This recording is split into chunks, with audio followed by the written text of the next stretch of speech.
everybody. And like Rebecca says, my name is Claire, and this is my wonderful dog, Minnie. Now, in Rebecca's title, she says that you're going to get a well-structured speech. That's a load of rubbish, because I'm away to do it completely off the cuff. I thought, I'm going to challenge myself, and when we were looking at the meeting and we had nothing on the agenda, I was like, well, no, what can we do? But I've been a member now for 5 years, so in that time, it's about time for me to stop writing speeches, analysing, and just get used to being up here and speaking off the cuff. And what can a dog trainer speak about for 5 minutes without any preparation than dogs? And what even better is to bring their own dog here as a little demonstration.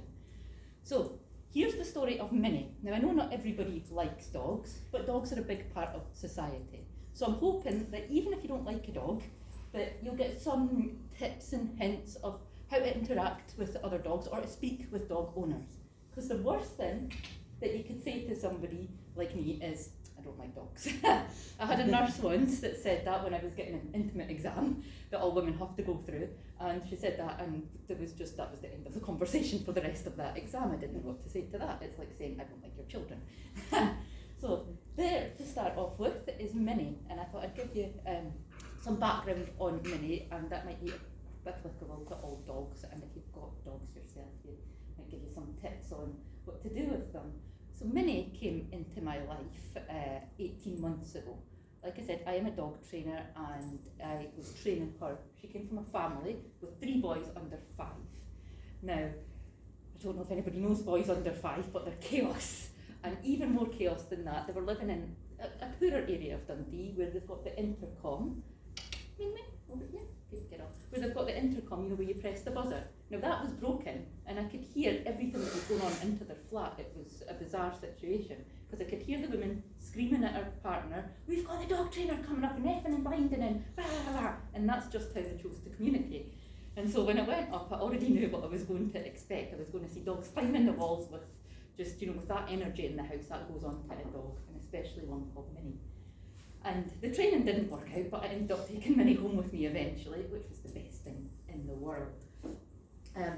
Just to give you a bit of insight of if you adopt a dog into your life, one of the things that's really important to think about is where they come from. Now, she's getting a little bit restless, so I'm just going to give her something to do while I speak. Yeah, you know what to do, don't you? Back. Yeah, clever girl, you wait on those.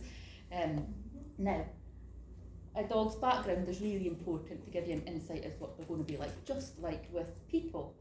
And so Minnie's background, she was born in Macedonia, which is a country just right beside Greece.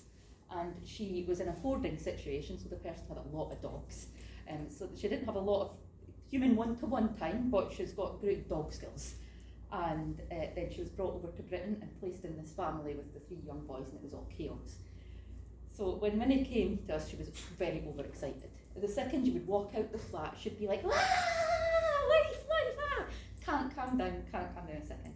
And it actually took a lot of work to be able to take her outside without her screaming and shouting, as my mum and sister could probably vouch for.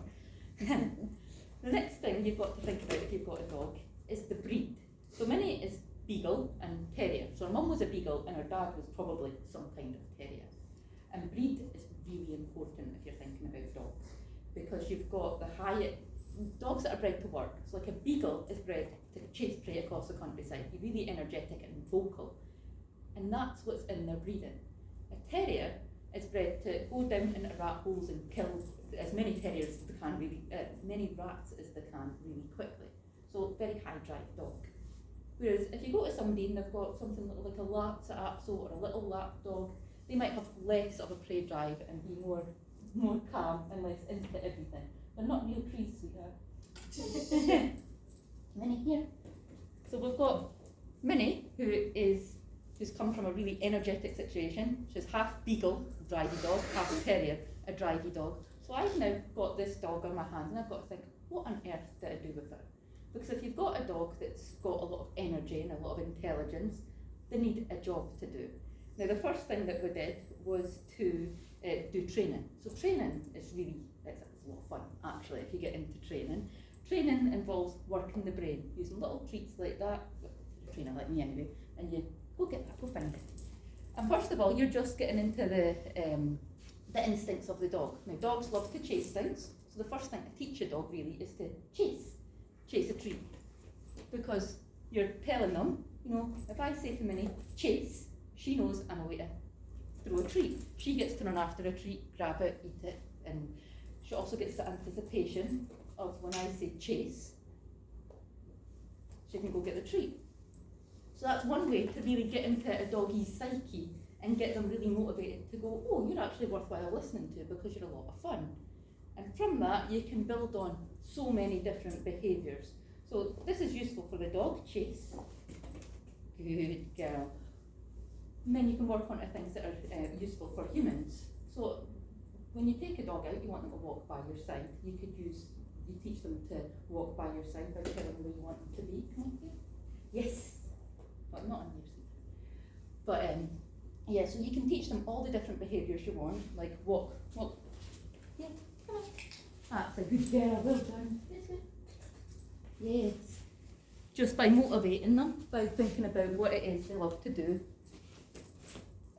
and how they want to be with you. The next thing you've got to think about is exercise. She's built to run across the countryside. So we started running together. There's a dog sport called canicross, which involves basically putting a belt round and attaching it to the dog and running as far as you can. Now we've been running together for a couple of months, and we just started on this sport on Sunday to go running, and she loves it. And from the sounds of it, all the other dogs that go there love it too, because you can hear them before you see them from a mile away, because they're all like, I'm going to get a dog, going to be running. So we've done that together, and Minnie enjoys that much more than I do. I just enjoy the aftermath. But that's how to tire out a beagle, is take them running. There's other things you could do, like scent work and things like that, 10 minutes, and then they're tired for the next couple of hours doing again like that. And that is basically a lot of, when you're thinking about looking after a dog as well, my background was kind of in animal welfare. And when you're looking at, are you fulfilling what a dog's needs, you're looking at basically, I don't know if anybody's heard of the Maslow hierarchy of needs, but it's what we go on to say that is every need getting fulfilled. So are we got correct nutrition, getting enough sleep, do we feel safe? All these baseline things, but then we'll work up to, are we fulfilling our potential? And it's the same for dogs. We want them to fulfill their potential. And that's why we do canicross, we do scent work classes and things like that, so that Minnie can fulfill her doggy potential. And so that's what I've got to say about Minnie. And at the end of this, there's a question and answer section that can be about Minnie, about dog raising, or about your views on dogs. Just feel free to ask any questions you like about dogs, or you could ask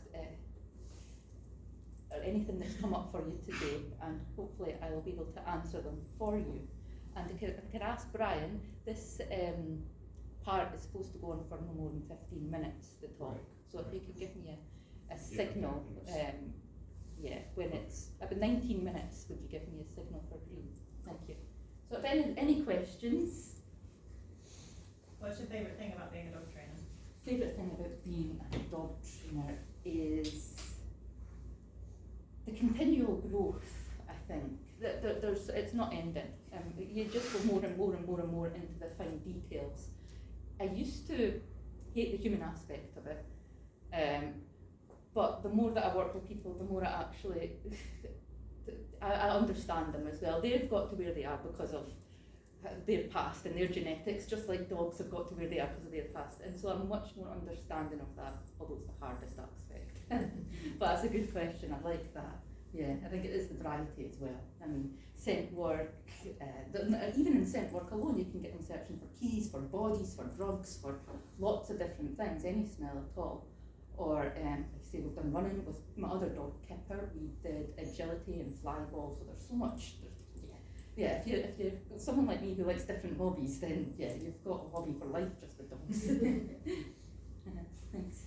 One question: when you're training a dog, where do you draw the line between positive reinforcement and negative punishment? Excellent question. So for those that don't know, if you're training a dog, positive reinforcement basically means you reward the dog when they do the behaviour you like, and when they do something you don't like, then you correct them. And I'm into correcting as gently as possible, which means that when I'm first teaching Minnie how to be on a lead, say, and I don't want her to pull, then you'll find that instead of being bad corrections, I'll just, good girl, yes, well done, now you go get it. So it's as gentle as possible if I've ever got to say that behaviour's unacceptable. Unless it's dangerous, you know, if she's running towards a road or jumping on an elderly person, then it's more of a, now, you stop that now. But I draw the line at anything that's going to cause any fear, any pain, any lasting trauma. It's always about, I'm always thinking about emotions. But it's a hard one because learning, it's not just so much about all the learning quadrants, positive reinforcement and punishment and things like that. Emotions, the human emotions, are actually a much bigger part of it that's never even spoke about. So for example, the reason that I'm here in Toastmasters was because I used to be really, really unconfident. I couldn't get up and speak in front of people like this. Good girl. And when I got my dog Kipper, he is so emotional. He reads my emotions like a book. And if I feel uncertain or nervous, he is uncertain and nervous. So to be the best person I could be for him meant getting in control of my emotions. Not just for any dog really, but he was ridiculously sensitive. Good girl, honey. So I would say that, think about the quadrants, but I think emotions are more important in dog training, really, that it's just not spoken about as much for some reason. I suppose a follow-up question on that would be, does the breed matter when you're deciding how you apply positive reinforcement or trying to be a bit hard on the dog? I suppose the breed would influence that. Absolutely. Dogs that are bred to work, I've got a higher drive, a higher what's that in the environment I want to work it, so it's much harder to keep their attention. So I would say that as well, it also depends on the human's skill and capabilities and time, because purely positive takes up your whole time. It takes up everything.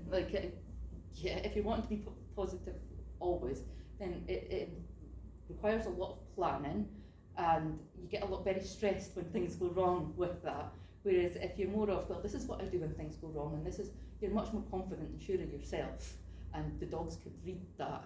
And if you've got a dog that's more high drive, so say you've a Malinois, you know, that the army use, then you've just got to put more effort into filling their needs. So if you run them for miles and miles first, then they're much less likely to do behaviours that you're wanting to go, no, don't do that. But yeah, no, I do like that question.